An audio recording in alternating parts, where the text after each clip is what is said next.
Hi, my name is Jonathan Carroll. I am the Senior Director of Corporate and Foundation Relations at the American College of Greece. And thank you all so much for coming. We appreciate it. Today, we're going to have a webinar about year-end charitable planning. And with us today, we have William Nolan, Vice President and Senior Philanthropic Advisor at US Bank. And he's here to give us an overview about Bequests, individual retirement accounts, and types of giving. If you have any questions during this presentation, let us know in the chat, or you can raise your hand virtually. And we also have a question and answer section. So thank you so much for joining us, and take it away, William. Thanks, Jonathan. It's great to be here. It's my pleasure to be able to address you all, and hopefully I just want to encourage this to be interactive. So I'll be going through some information, but there are several ways to get a hold of me. So if you have questions, it would be great to make this conversational as well. Christina, you want to advance the slide? So here's kind of the overview of what we'll be talking about today. I'm going to just describe a little bit about these types of giving: bequests, giving through two different ways with an IRA and a retirement account, and then at the end there'll be some time to talk about how your gifts can actually impact the college itself and what you could do with some of these. So you go ahead and advance again, Christina.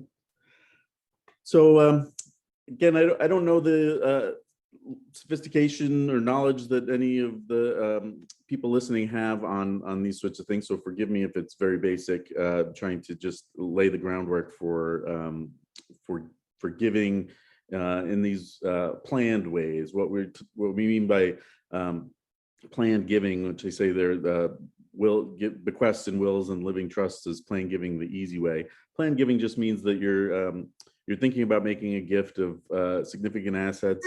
So it's different in kind than just writing a check for your annual support. It's something that you're thinking about your assets and also thinking about some end of life issues and about who's going to get your assets when you're gone, and what way you can create a legacy for yourselves or support the organizations like the college that have really been important to you and have meant a lot to you. So bequests are really the like it says, the easy way, and it's what a bequest is just a gift made through your will or put in as a provision in a living trust.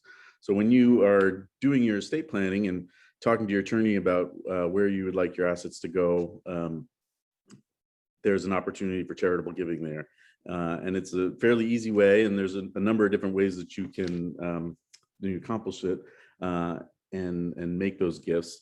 And they're listed here on the slides. You can see you can make a gift amount of just a specific dollar amount or a specific property or assets. That could be some appreciated securities, or could be real estate that's property also. I put a little asterisk for that. If you're going to leave real estate to a charity, you should probably be talking about that with them before just leaving it to them in their will without giving them a heads up. But that's something. And then, or you could just do a percentage of your estate, 25% of my estate to ABC charity or to the college, or a fraction. Or one of the popular things to do for charitable giving is the residue of your estate, which means that after you've made all the other specific gifts that you wanted to make and paid all the expenses and everything out of your estate, then whatever's left can go to the charity of your choice. So that's a kind of a catch-all provision that you can put in either your will or a trust.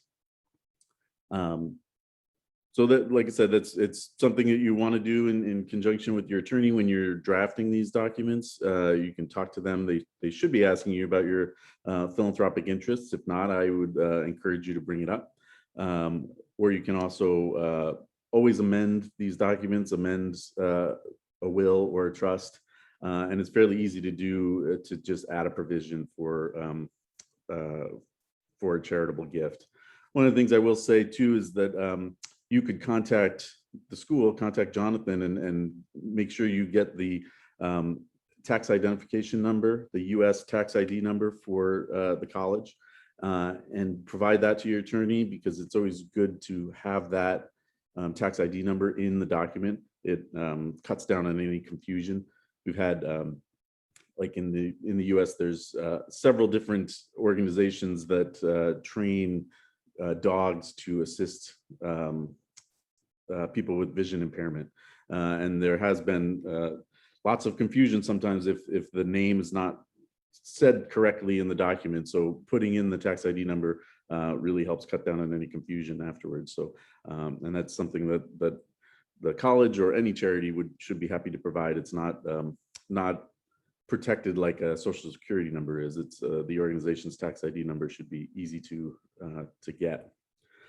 So when you do make a gift for this, the donors, the estate will receive a charitable deduction, and there's no limit on that deduction. So so you get a deduction for the fair market value of the asset contributed.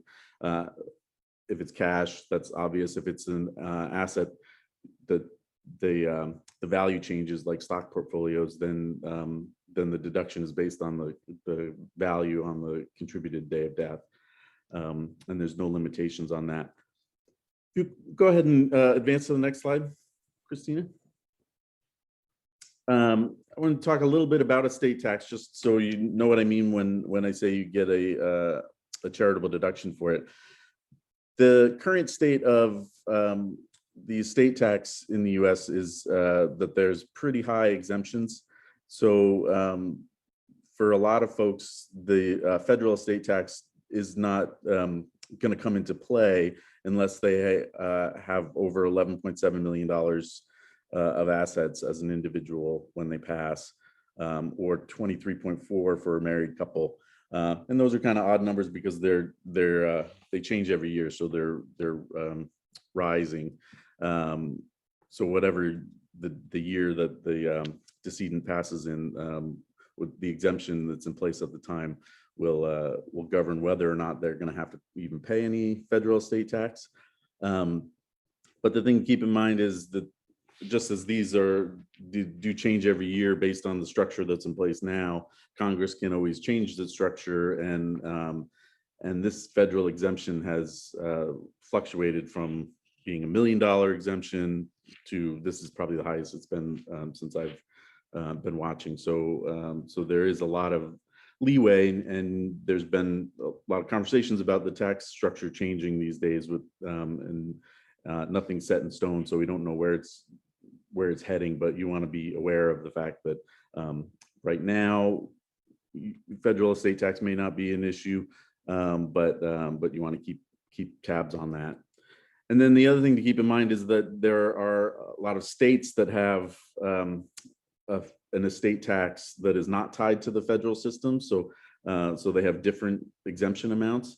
And I've listed them out down there at the bottom because there's a handful. There's Connecticut, Hawaii, Illinois, Maine, Maryland, Massachusetts, Minnesota, New York, Oregon, Rhode Island, Vermont, Washington, and Washington, D.C. And those exemptions, when they're not tied to the federal level, they're all significantly lower than the federal level. So I think Oregon, where I'm speaking to you from, is one of the lowest. That's at $1 million. So if you have anything other than anything over $1 million in your estate when you pass, that'll be subject to state estate tax. And I'd be happy to answer any questions about the estate tax structure or creating bequests if anyone has them.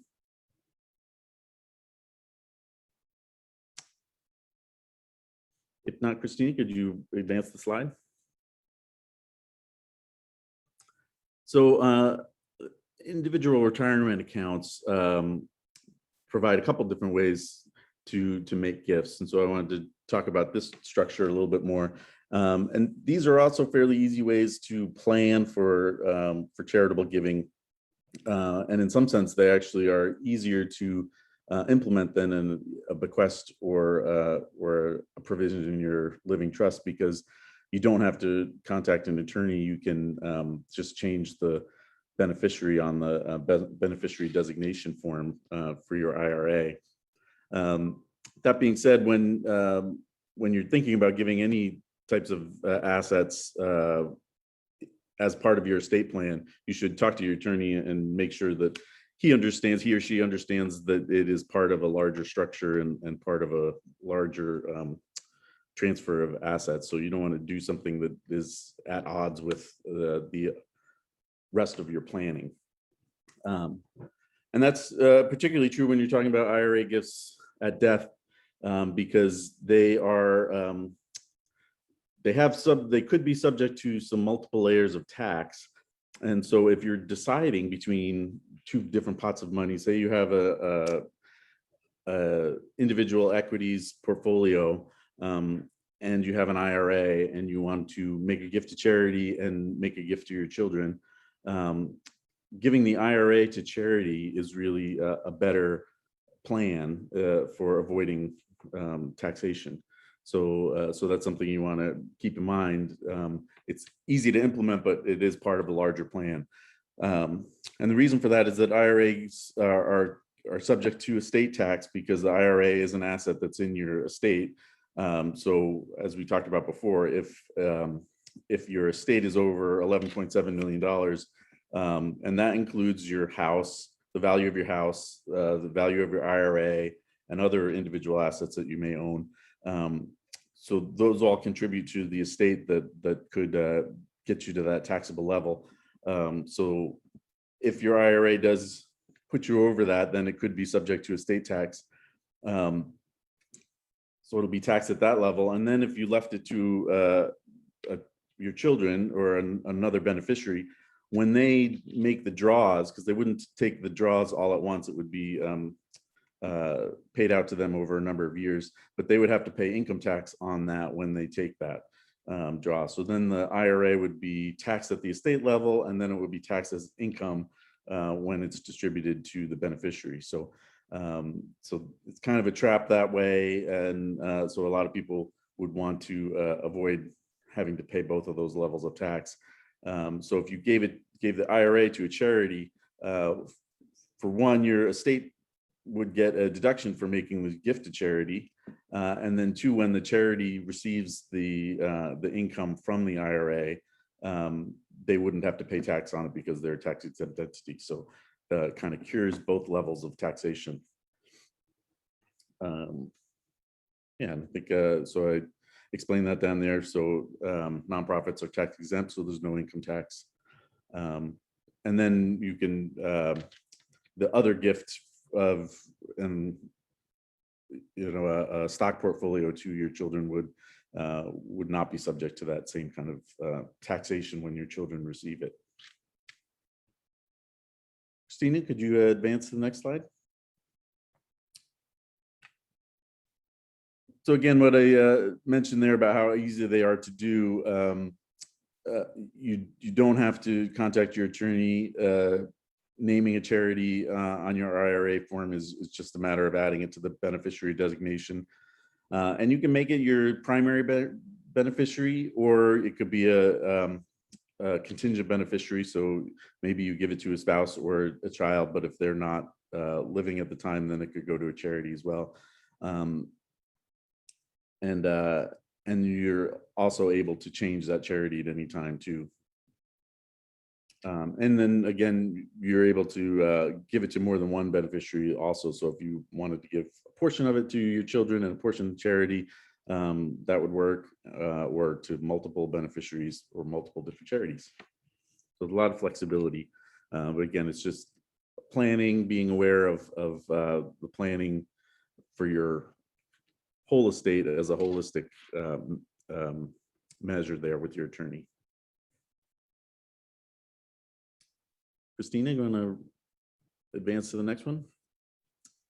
So that that kind of covers the bequests and the IRA gifts at death. The other way to give gifts of retirement assets are during life, and it wouldn't be the entire IRA account, but typically you take maybe some of what you're required to take as your annual distribution and give that to charity.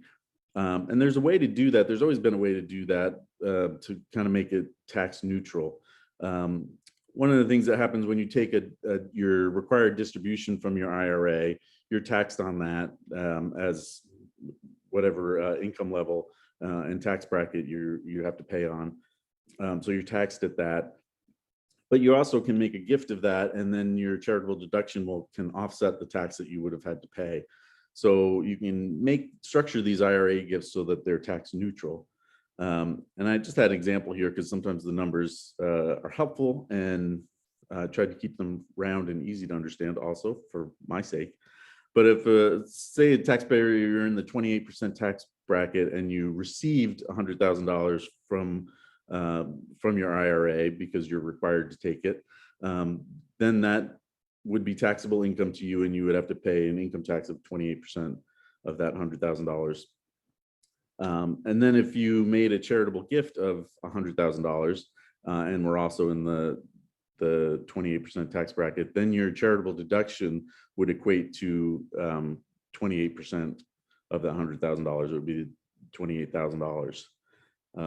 So that's just as a general measure for how the income tax and the deductions work. Now, there can be a lot of other mitigating factors, such as receiving the $100,000 may put you in a different tax bracket, or there may be other phase outs or adjusted gross income limitations that prevent you from being able to actually neutralize the tax. But it gets pretty complicated at that point, and you want to talk to your tax professional about what you're able to do and what you're able to deduct from that. So because there's the possibility of that being tax neutral, but there's been another process that has been allowed, and it's now been made permanent, and that's the qualified charitable distribution. If we could go to the next slide. So this has kind of a checkered history for a while. The ability to make a qualified charitable distribution was allowed for a year at a time, and you always had to wait and find out whether or not it was going to continue to be allowed.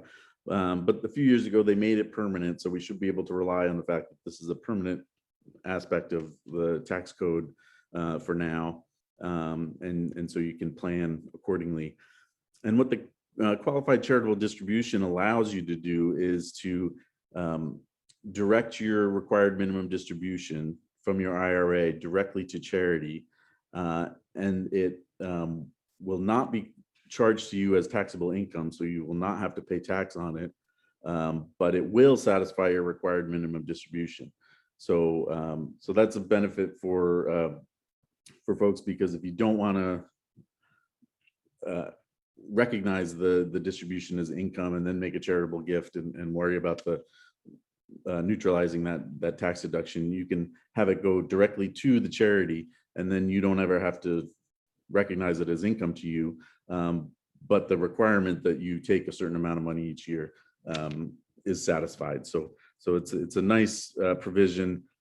There's a few rules around it, which I'll talk about here, but as of now, especially because this has been made permanent, any IRA custodian should have a process in place whereby you can direct them to make these gifts. It shouldn't be a surprise to them. So you can contact them and say, okay, instead of taking my required minimum distribution, please send it to the American College of Greece, and they will send that directly to them. So, as I say, the process is firmly in place now for all IRA custodians. But the thing that you don't want to do is then have them distribute it to you and then make the distribution, because that's not taking advantage of the distribution. But in order to do that, you have to be taking the required minimum distribution, and you typically have not had to take an RMD, so the distribution until you reach 70 and a half years old. They've changed that now, so you don't have to take your RMD until you're 72. But still, because we're in this transition period, it's people who are over 70 and a half are able to take the qualified charitable distribution. The gift, again, must be paid directly from the custodian to the charity, can't go through your bank account. And there's a maximum of $100,000 a year per donor. And then the other caveat down there is that you can't use a qualified charitable distribution to fund a charitable remainder trust or a gift annuity or donor advised fund. Those are three gifts that provide benefits to the donor beyond the actual giving of the gift, and so they're sometimes referred to as split interest gifts because they last a little bit longer. And for the charitable remainder trust and the gift annuity, the donor gets money back, and so they've said that that's not allowed for the qualified charitable distribution. It has to be a no strings attached gift to the charity.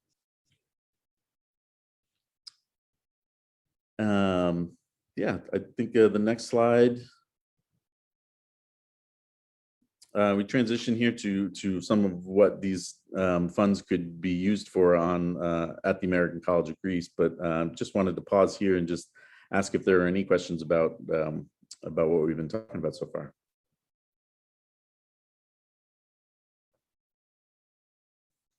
No, I went over it kind of quickly and at a high level, but I didn't want to get too bogged down in the weeds. Again, not knowing where people are in their understanding of these, but we're happy to answer any more questions. And if you do want to talk about your individual situation, we would certainly encourage you to reach out to Jonathan and have a conversation about your particular situation. And yeah, and I'd be happy to help with that conversation as needed. So, but Jonathan, you want to talk a little bit about how some of these gifts might be used if made to the college? Absolutely. We have sort of three major ways that you could give, three types of giving opportunities. The first is the naming opportunity on campus. And so all the spaces in campus are eligible to be named. So you can make a planned gift and have your name put on the East Campus. You can have it put on a dormitory. We have a whole list. For example, if you have an estate of 10 million or above and would like to have the East Campus named after you or someone that you love, we can make that happen. The other type of endowment that we have is that's called a named fund endowment, and you need at least $50,000 to make that happen. And you can actually direct that to a specific academic program, administrative department, or club on campus. So let's say that you were in the debate club, then you could create a fund so that supporting the debate club every year. Or if you wanted it to go to the library, this is your opportunity to direct a gift for an endowed fund for a specific program, department, or club and campus, and you get to pick that, and we'll work with you and make a fund that is supporting and will sort of help your philanthropic vision become reality. Another example that we have on campus on a larger scale is we have a simulated trading room, and it basically is Wall Street on campus. It's a lab. And if someone wanted to name the simulated trading room, that would be 1.5 million. And that fund would actually help us maintain and keep the simulated trading room running. So whatever you pick, wherever your heart is philanthropically, that funding will help maintain and keep that program going on. The third way that you can give is a named endowed scholarship, and that's $250,000 at a minimum. And we would work with you so that you could create a scholarship opportunity to help students, and we could craft that opportunity with you and sort of help make your philanthropic vision become reality. If you were interested in supporting students from Crete, if you were interested in doing a study abroad scholarship for students from New York, we can work with you and name that endowed scholarship and create a fund that every year is able to help students further their ACG education. And so, in closing, the three ways is you could name something on campus, you could have an endowed fund to support an area on campus, or we could do a named endowed scholarship in your name for the student group that you'd like to help out. So that's my, in a nutshell. Jonathan, could I just ask you so for a named endowed scholarship, if somebody had an IRA and wanted to do a qualified charitable distribution, they're limited to $100,000, but they could do that over 3 years and create a named endowed scholarship, correct? Absolutely, absolutely. That would be incredible. And we will work with you and help pay it out. And you can create the fund that to make the difference that you want to make. But yes, we could absolutely make that happen.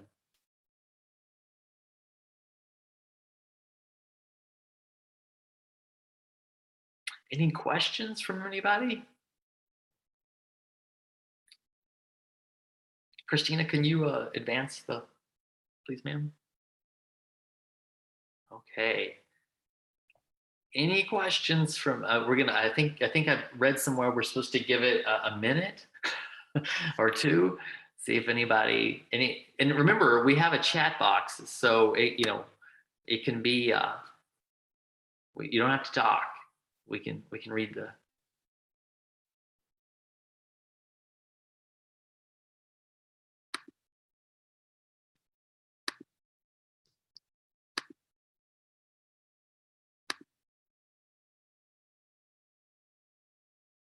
or if you, the other thing to know is, sometimes I end up having questions 2 weeks, a week, 3 hours later, and we're willing and able and willing to answer a question anytime. We're going to be following up. Oh, we got a question. This is so exciting. My day's made. Okay.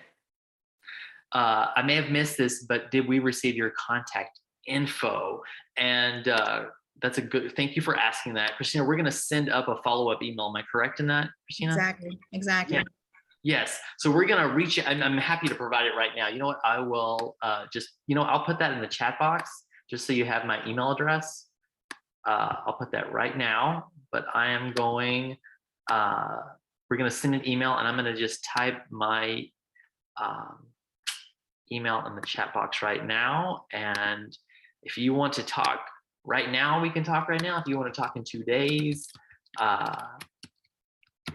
I'm like the Amazon of whatever you needed, I'm here. So yes, I just put that in the chat box, and we'll also follow up with an individual email, and I'm always happy to answer questions. Thank you so much for asking that, Lauren.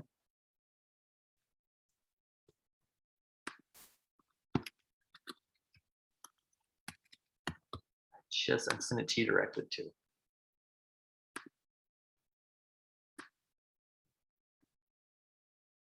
And this presentation we're actually going to put on the website. And if you have any questions or wanted to get a finer point, sort of review some of what Bill said, then we can go back and we'll have that posted. We'll send that link out so that you can rewatch this if you have any additional questions. Hey, well, anything else, Bill? Are you good, Christina, or anyone else? Yeah, it's just like I said, I appreciate the opportunity to talk to you all, and you can reach out to Jonathan, and I'd be happy to participate in any conversations if needed. I don't know if I gave where I'm from, but I work for U.S. Bank and their charitable services group, and we work with nonprofits to administer plan giving programs and then manage endowments and private foundations. So this is what I get to do all day, which is talk about these kind of gifts, and I love doing it. So always looking for an opportunity. Well, great. Thank you so much. We appreciate it. We'll be sending out that follow-up email and posting this so you can watch it again if you have any questions. And Christina, is there anything you'd like to add before we go? No, I think we're good. We will Okay. send out the follow-up communication, as you said, and we will include all the details, plus the video from the recording from what we discussed today. Well, great.